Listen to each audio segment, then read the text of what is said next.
শুভ সকাল আমার প্রিয় বন্ধুরা, সবাই কেমন আছো? আশা করছি সবাই অনেক ভালো আছো, আর আমিও আছি কোনো রকম। আমার আকাশপ্রিয়া চ্যানেলে তোমাদেরকে অনেক অনেক ওয়েলকাম। তো যাই হোক বন্ধুরা, দেখো আমি সকালবেলা আজকে ব্লগটা স্টার্ট করেছি, মানে সকাল বলতে প্রায় 7:30 বাজে। আজকে কিন্তু আমি 5:30টার দিকে উঠে গেছি, কারণ আমার ঘুম ভেঙে গেছে অনেক সকালে। এখন যত দিন সামনে আসছে না, ঘুম টুমার হয় না। তো আজকে আমি বড়বাবুর সঙ্গেই একটু নাস্তা বলতে কি চা বিস্কুট খেয়ে নিচ্ছি। তো বড়বাবুকে দিয়েছিলাম মুড়ি মাখিয়ে, চানাচুর টানাচুর পেঁয়াজ টেয়াজ কেটে।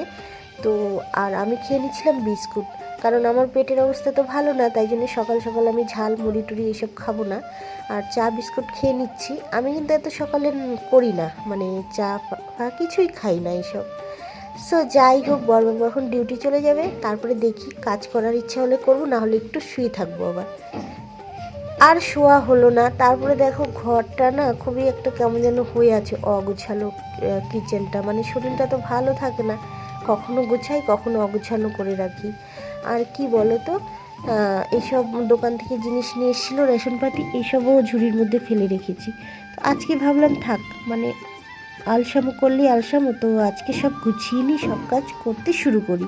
আর বেশি দিন নেই, আর সব কিছু একটু গুছিয়ে গাছিয়ে পরিষ্কার করে না রাখলে বড়বাবু তখন বুঝতে অসুবিধা হবে, জানো তো।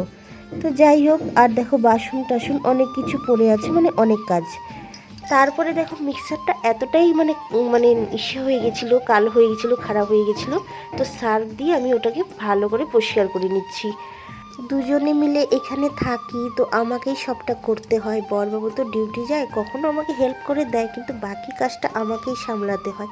আর কি বলো তো, খুব কষ্ট হয় কাজ করতে, তবুও করতে হচ্ছে, কি করব বলো। আর আমি জানি বাড়িতে গেলে অনেকে বলবে যে বাড়ি কেন গেলে না, বাড়ি গেলে আমার হয়তো আরও বেশি কষ্ট হতো, তার থেকে আমি এখানেই ঠিক আছি, তাই জন্য এখানেই আছি। এই কষ্টটা তাও মেনে নেওয়া যাবে, আর বাড়ির কষ্টটা মানা যাবে না, জানো তো। যাই হোক, সব কখনো শেয়ার করবো তোমাদের সাথে।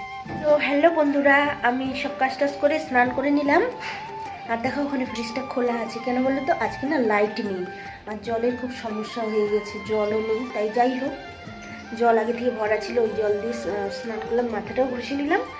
আর জানি না ব্লগটা কতদূর কন্টিনিউ করতে পারবো, কেননা আজকে লাইট নেই, আর মোবাইলের চার্জও থাকবে না আশা করা যাচ্ছে। আর দেখো এখানে ব্রেকফাস্টে চিড়া, দই, মুড়ি, আম সব মিক্স করে নিলাম, খেয়ে নেব। কারণ শরীরটা তো ভালো না, অন্য কিছু হাবিজাবি খাওয়া যাবে না, চিড়া দই টই খেতে হবে, মানে পেটের প্রবলেম, গ্যাস হয়ে গেছে এই জন্যে। তো যাই হোক, জানি না ব্লগটা তারপরে কখন থেকে কন্টিনিউ করতে পারবো। সো দেখা হচ্ছে পরে, ততক্ষণে আমি খেয়ে নিই।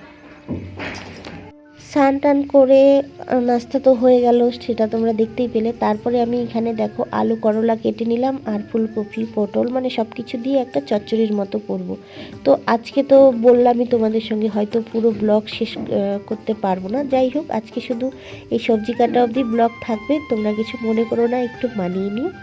আর যাই হোক, কষ্টের কথা আর কি বলবো বলো, কষ্ট সবার জীবনেই আছে, আর সোশ্যাল মিডিয়াতে সব কিছু শেয়ার করতে হয় না, তাই কখনো যদি পারি শেয়ার করব। কিন্তু জীবনে কি বলো তো, কষ্ট দুঃখ সব কিছু নিয়েই জীবন কাটাতে হয়, এটাই মানুষের জীবন।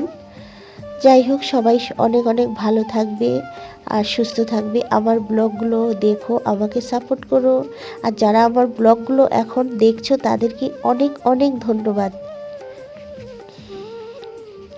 সো দেখো, আমি যেখানে ফুলকপিগুলো কেটে নিয়েছি, তার মাঝখানে যে থাকে আলুর মতো, সেটাও কিন্তু আমার খুব ভালো লাগে চচ্চড়ির মধ্যে দিতে, তাই জন্য আমি কিন্তু সেটাও কেটে নিচ্ছি। এই যে দেখো, আর ফ্রিজটা খোলা রাখছি কেন জানো, এই তো লাইট নেই। তো যাই হোক, চলো আজকের ব্লগটা এখানেই শেষ হচ্ছে, দেখা হবে নেক্সট ব্লগে, টাটা।